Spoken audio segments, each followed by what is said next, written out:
Hey, this is Vincent Neil from Mötley Crüe. Yep, you're watching the Strip live. Rock on!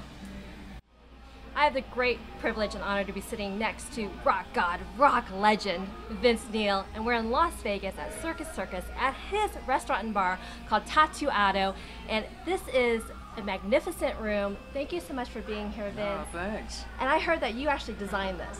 Yeah, I picked out the colors, the chandeliers, you know, all this stuff. Like, if you want it done right, you got to do it yourself. So I wanted to make a VIP room, basically for my friends. Can you name drop? Who's been here? Me, Nick, I'll just say, and Carrot. Carrot, Top. We're the founding fathers, as we say. This is great. So it seems like you know, people know your music and you know, all over the world. But here you are as an entrepreneur, and I say that you're a very smart and intelligent businessman. And I want to find out, where did this entrepreneurial spirit come from? I mean, I guess it started just, you know, many years ago. Where, you know, the thing is though, music is great, and you know the music business and in and outs of it.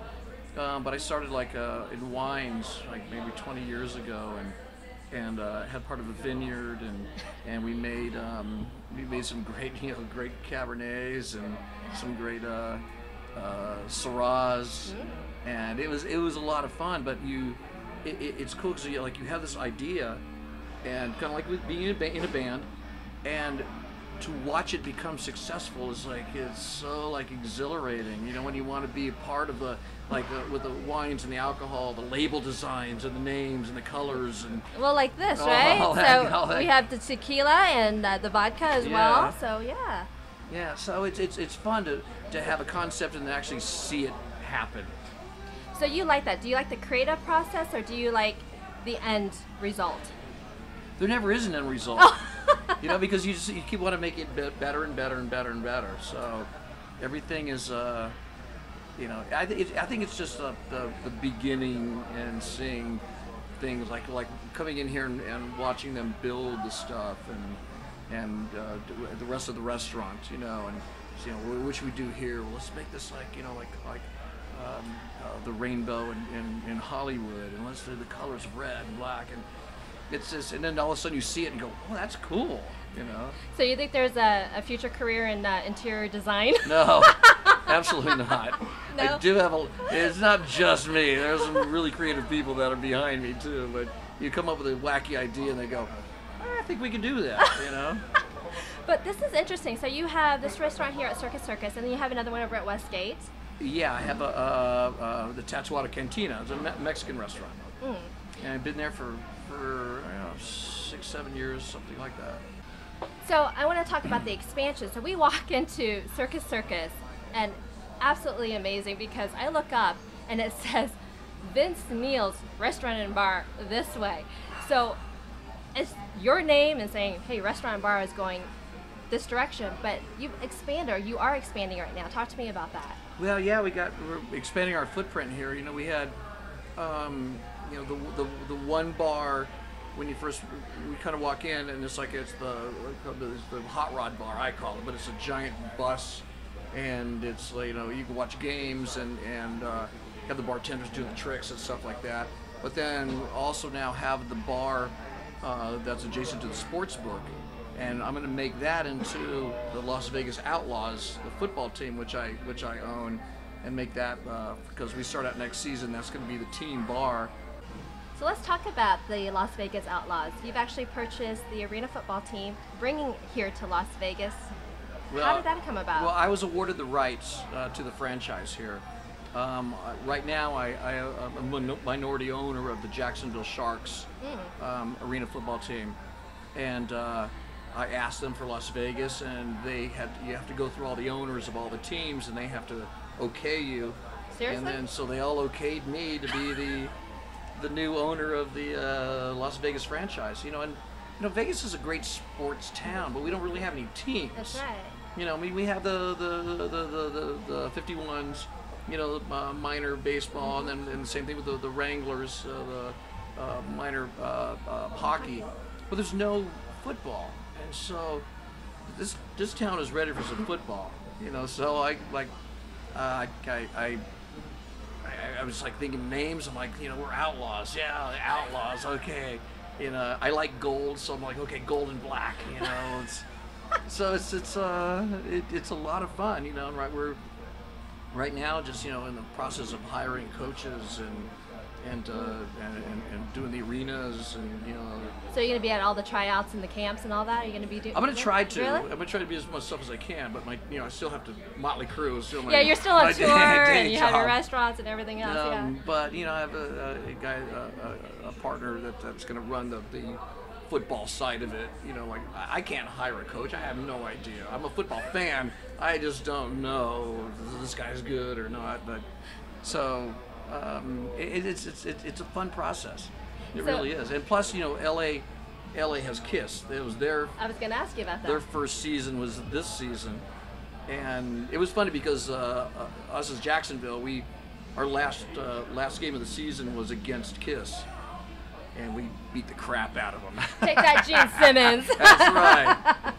So do they have any influence or any advice? Are you guys friends? You know, KISS and Bon Jovi? We're great friends. Yeah. You know, I mean, we toured all last year with KISS. Yeah. And you know, they wish me, you know, welcome to the league and stuff. And the thing is, though, is that we're going to be in the same division, so we have to play each other like at least 3 times in the season. So is there going to be some smack talk happening? There's a lot of smack and a lot of rivalry. So it's an instant rivalry, us and KISS. You're going down. Vegas is going to be on top, baby. Vegas is up, man. Don't mess with Vegas. That's fantastic. Well, you're doing so much. You're on tour now, and actually I heard something that Vince Neil went country. Well, I didn't really go country. There's an album out called The Nashville Outlaws, where you have bands like Rascal Flatts and Florida Georgia Line and Leanne Rimes and Gretchen Wilson and Big and Rich all redid Mötley Crüe songs. And crazy. We didn't have anything to do with it. We approved it, yeah. But we didn't want to pick the artists and pick the songs for them. They all picked their own songs and redid the songs the way they wanted to do it. The only thing I actually did was I sang with Justin Moore, who redid Home Sweet Home. What was that like, working with the country artists? Well, I didn't work with them. I was actually here in Vegas recording a Mötley Crüe song, and they sent me the tapes that Justin did. Oh, and then I just added to it. But we went on stage a couple of times, you know, before I even did the tape thing. You know, I did a thing with Justin in Nashville, and then we did a thing actually at the Link here. They had a big country thing, and I went on stage with Justin and sang. So how were the fans? Were they receptive? Yeah, it was pretty crazy because like when Justin started singing the song, before people even knew I was there, and they said, "Well, I'm gonna do a song right now, my band. You might know Mötley Crüe," and the crowd went crazy. So we started singing the song, and then I came out. I just kind of walked out for the second verse, and people went, "Holy shit, that's Vince Neil and Justin Moore." Rockin' country. So it's pretty cool. Pretty cool. Well, great. So I really want to ask you, because you are juggling so much. How do you do the tour, the music, being a businessman, being in a relationship? How do you juggle everything so that you kind of know the pulse of what's going on? Well, I just like it. I have good people that work not only for me but are partners too, and I can kind of trust what they're doing. I mean, I obviously get conference calls and emails every day about different businesses and make decisions on things, but that's the fun stuff. You know, it doesn't take up your whole day; it just takes up part of it. So are you a night owl, I would presume, and that you... I'm only a night owl because I like Mötley. We don't get off stage till 11, and so by the time you wind down, it's 2 in the morning. So, but you know, me and Rain are usually in bed by like 8 o'clock, 9 o'clock. Yeah, what? Yeah, no, we suck. But you know what? You're a grandpa, so I mean, I think it's kind of hey, right. Yeah. So you're a hot rockin' grandpa, so you know that's pretty cool to have. So any words of wisdom or advice to people out there? Because I was talking to you off camera that you really look like you are living your passion. You're living life to the fullest. And there's so many people out there who struggle between the money and going after their dreams. Do they go take the money? Do they sell out? That sort of thing. What words of advice do you have for them? You know, I mean, you can't do things for the money. I mean, like when we started Mötley Crüe, it wasn't about the money. We didn't make any money. You know, we actually made, for 2 years, we made $20 a week each. And me, Nikki, and Tommy lived the three of us lived in a 2-bedroom apartment in Hollywood and had no money. You know, we would actually go to clubs and find girls that would actually feed us and buy us groceries. And, you know, Seriously? So it's not about, you know, but you know, we got very lucky and timing was right when Mötley Crüe, you know, we've been together for 33 years now, and so obviously, you know, now money's not a problem. Right. But it's not about the money. Like even, you know, people ask me, why is Mötley Crüe walking away? You know, after, you know, in 2016, the tour will end, and there'll be no more Mötley Crüe. They go, how can you walk away from all the money? It's not about the money. It's like, it's just time to stop. And that's it. And there's other passions. There's other things to do. I'm not going to ever stop singing. I'll still be making music and touring myself. Still be doing businesses and having fun.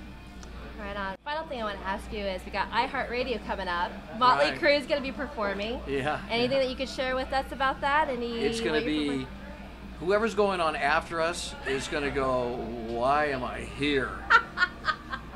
Because we have some stuff planned where the crowd's going to go, holy shit. It's going to be messy on stage, you think? It's whoever goes on after us, those last bands are going to go, the poor crews. I'm apologizing right now. It's going to be fantastic. Well, we're looking forward to seeing you there, and thank you for all that you're doing for Las Vegas. You know, you're providing jobs, and phenomenal, by the way. The staff here, absolutely phenomenal. Thank you. Yeah, they're great people, and I'm just, right now, I'm really happy about bringing sports, you know, football back to Las Vegas. I'm excited too. Cool. And you already told us we get tickets, so. Oh, absolutely. I got to get this on camera. Yeah, well, I have a suite. So. That's all good. Thank you so much, Vince, for being here. I really appreciate it. Thank you. All right, darling. Thank you.